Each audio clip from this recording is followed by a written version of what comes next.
Cartoon ক্যারেক্টারের মধ্যে অনেক সময় নীল স্কিন থাকে, গ্রিন স্কিন থাকে না। তো এইগুলো কিভাবে রিমুভ করবেন? এর জন্য প্রথমে ক্রাইম মাস্টারে আপনার ক্যারেক্টার ব্যাকগ্রাউন্ড ইনপুট করে নেবেন। এরপর ক্যারেক্টার লেয়ারে ক্লিক দিবেন। এরপর নিচে চলে যাবেন। এখানে দেখতে পারবেন ক্রোমাকে একটা অপশন রয়েছে, এখানে ক্লিক দিবেন। এরপর এটা অন করে দিবেন।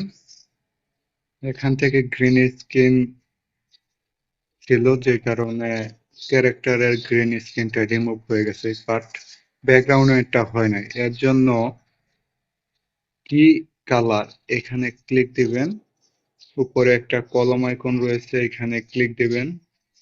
তারপর এইখান থেকে আপনার ব্যাকগ্রাউন্ড কালারটা সিলেক্ট করে দিবেন।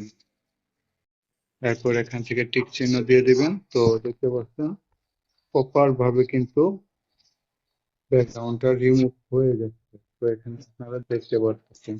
তারপর আপনার মন মতো ইউজ করতে পারেন। তো যেগুলোর মধ্যে গ্রিন স্কিন কালার যেটা আছে ওইটা অন্য কিছু থাকবে, যেমন এটার মধ্যে নীল। তো এগুলো এইভাবে রিমুভ করতে পারবেন।